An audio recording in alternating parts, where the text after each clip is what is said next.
years. That's 2.5 billion people out of work. Technological unemployment.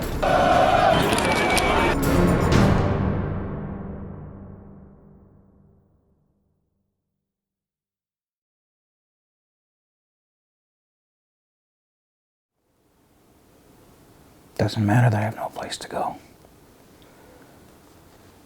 Still gotta get up and get moving. Every day.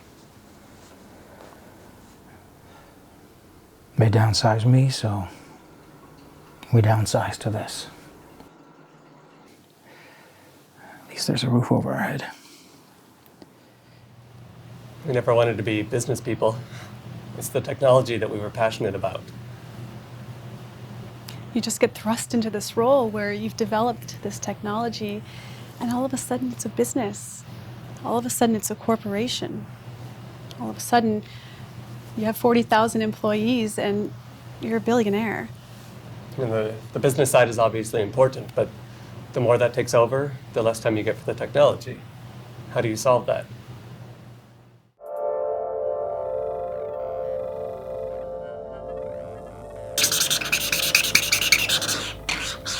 Feels like I'm back in grade school. Guess you gotta do what you gotta do.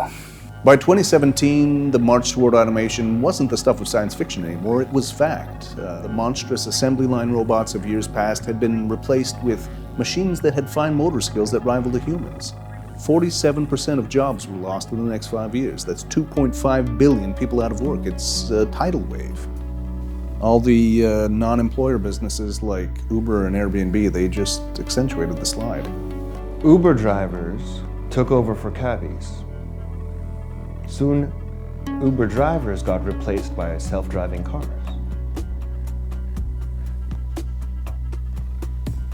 After email, we thought postmen would still be necessary because of packages. You couldn't send a physical product online. Then, 3D printers started rolling out.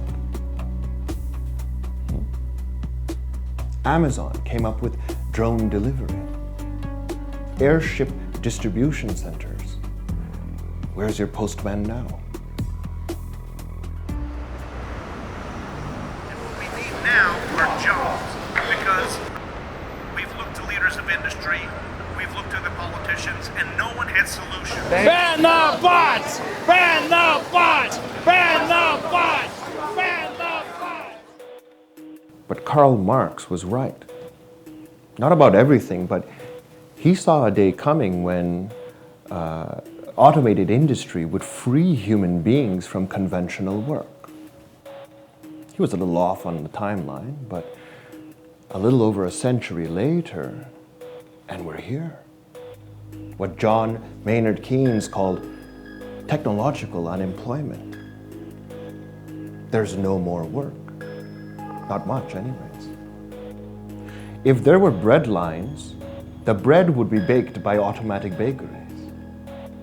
When there's a riot, human police aren't on the front lines anymore. In a capitalist society where common man owns nothing, we had nothing. And that's why.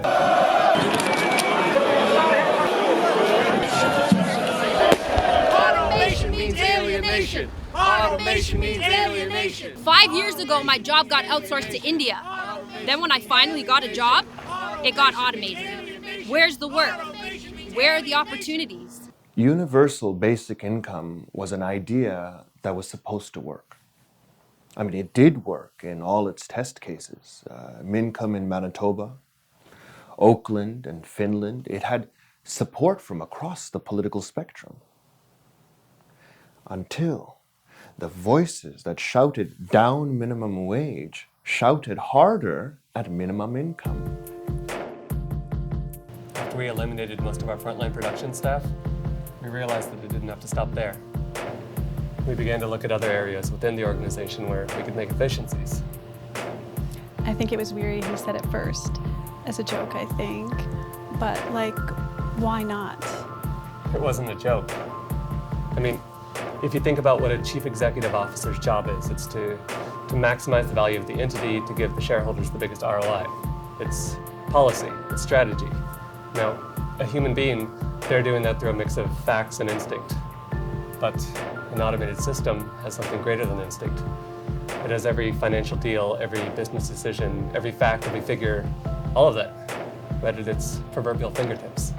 Just like automated trading systems revolutionized the stock market, automated executives will revolutionize how we do business from the top down. Meet C3O. It's probably not as impressive as an old guy in a three-piece suit, but way more efficient. And it fits on a USB key. Does it actually work? It's been running our business. For how long? For the last year. Who's going to buy all the products when there are no more jobs? Unless the 1% need a lot of widgets. Though, with this C3O, I guess there'll be a little less of that 1%. I used to think protests were pointless, toothless. But here I am. Ban the bots! Ban the bots! When we started, they were telling us that it would never work.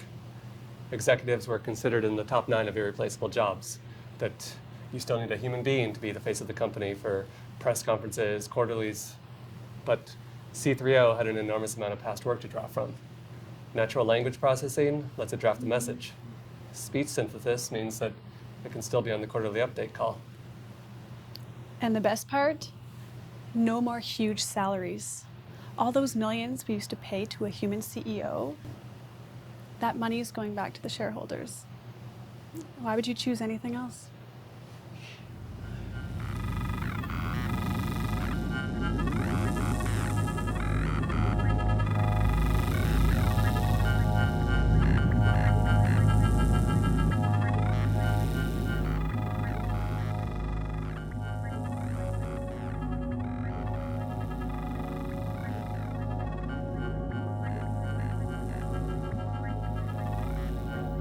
C3O, calculate the EBITDA for next quarter. Let me look into that for you, William. Next quarter's EBITDA is expected to be over 30